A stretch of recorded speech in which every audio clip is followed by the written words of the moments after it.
ആദ്യം KSUവിന്റെ പ്രശ്നത്തിലേക്ക് തന്നെ വരാമെന്നാണ് എനിക്ക് തോന്നുന്നത്. കാരണം അത് ആ സംഘടനയ്ക്കകത്ത് നിന്ന് ഏറ്റവും, അല്ലെങ്കിൽ UDF എന്നുള്ള സംവിധാനത്തിനകത്തു നിന്ന് ഉയർന്നിരിക്കുന്ന, കോൺഗ്രസ് എന്നുള്ള പ്രസ്ഥാനത്തിനകത്തു നിന്ന് ഉയർന്നിരിക്കുന്ന വളരെ തുറന്ന ഒരു ഏറ്റുമുട്ടലോ വളരെ അഗ്രസീവായ ഒരു നിലപാടോ ആണ് KSUവിൻ്റേത്.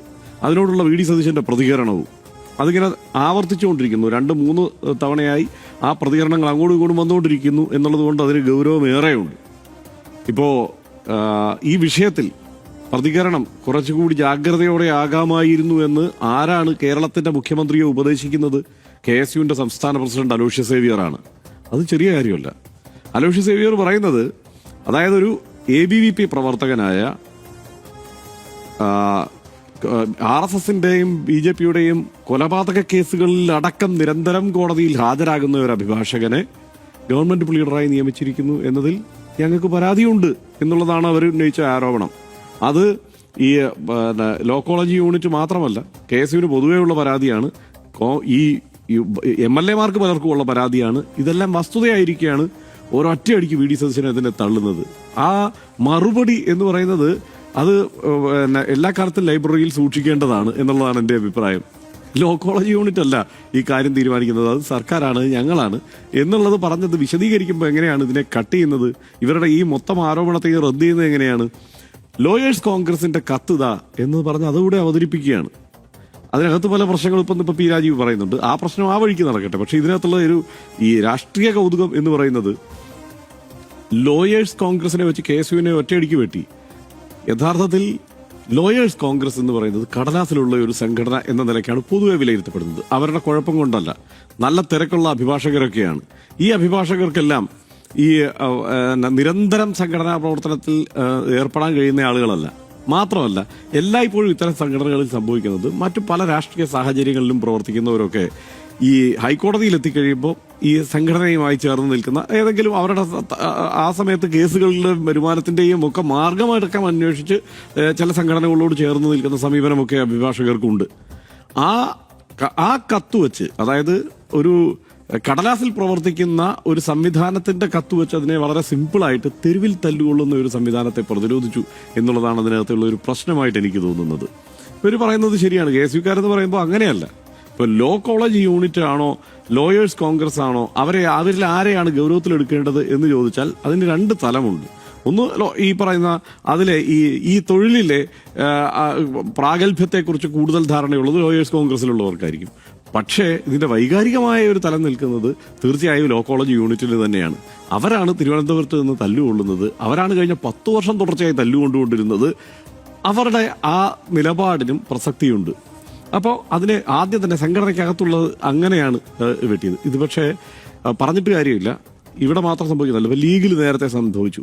നജ്മ തബ്ഷീറയുടെ ഭർത്താവിനെ ഇതുപോലെ നിയമിക്കുന്ന സാഹചര്യം ഉണ്ടായി. ലീഗിന്റെ നോമിനി എന്ന മട്ടിൽ അദ്ദേഹവും ഈ സ്ഥാനത്തേക്ക് വരുമ്പോൾ, ആ നിഷാദ് എന്നാണെന്ന് തോന്നുന്നു അദ്ദേഹത്തിന്റെ പേര്, ഞാനത് അങ്ങനെയാണ് എന്റെ ഓർമ്മ, നജ്മ തബ്ഷീറയുടെ ഭർത്താവ്. അപ്പോ അതിനേക്കാൾ യോഗ്യതയുള്ള ഒട്ടേറെ പേർ നിൽക്കുന്നു എന്നുള്ളത് ലീഗിനുള്ളിൽ നിന്ന് ഉയർന്ന ആരോപണമാണ്. അവിടെ ഇതേ പ്രശ്നമുണ്ട്, കോൺഗ്രസിൽ മാത്രമുള്ള പ്രശ്നമല്ല.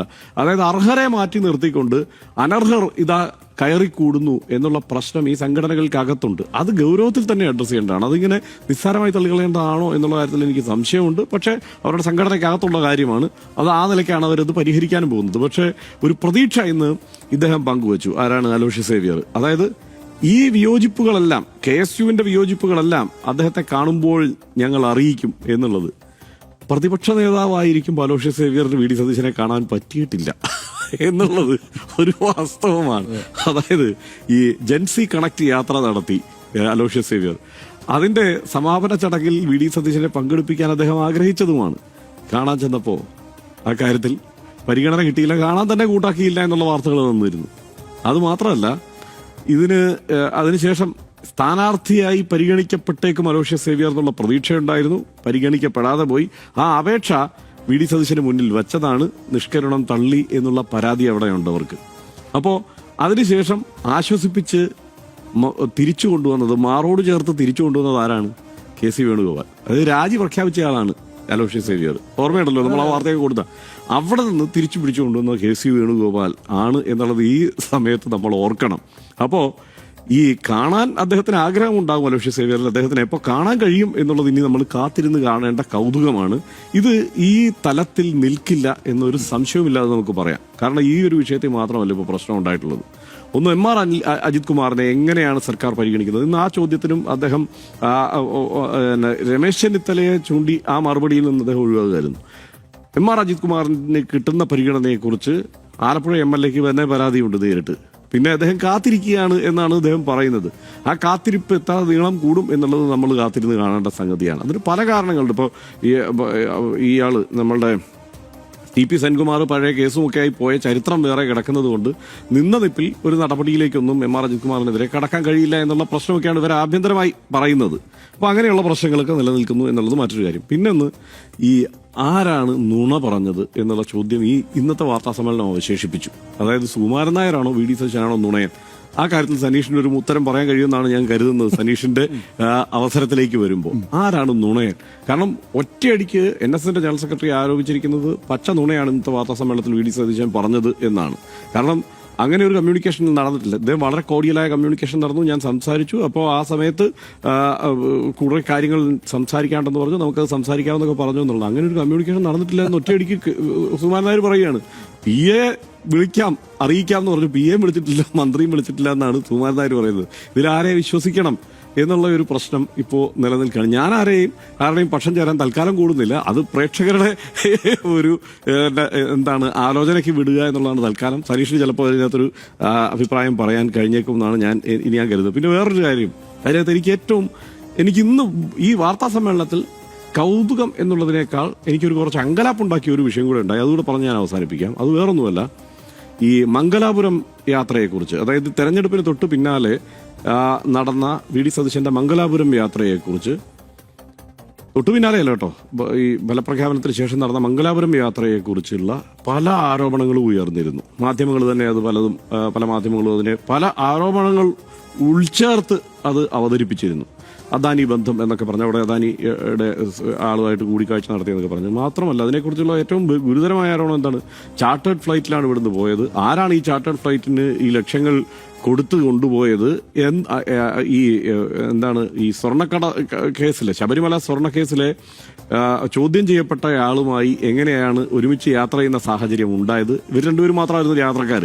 അപ്പൊ ഇങ്ങനെയൊക്കെയുള്ള സാഹചര്യം എന്താണ്? ഇങ്ങനെയുള്ള 100 ചോദ്യങ്ങൾ ഉള്ളപ്പോൾ ഇന്ന് VD സതീശൻ പറഞ്ഞ ഉത്തരം എന്നെ ശരിക്കും ഞെട്ടിച്ചു.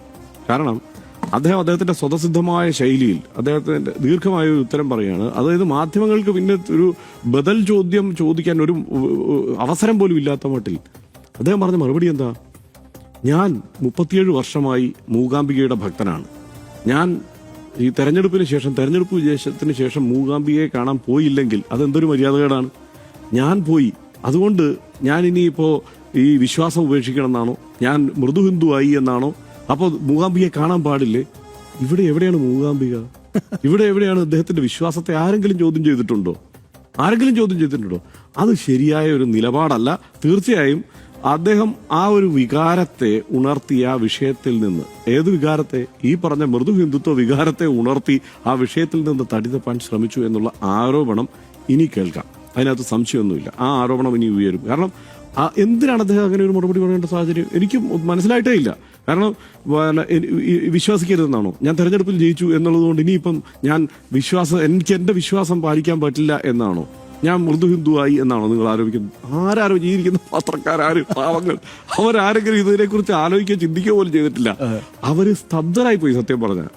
അത് അങ്ങനെയാണ് ആ ചോദ്യത്തെ അദ്ദേഹം അതിജീവിച്ചത്.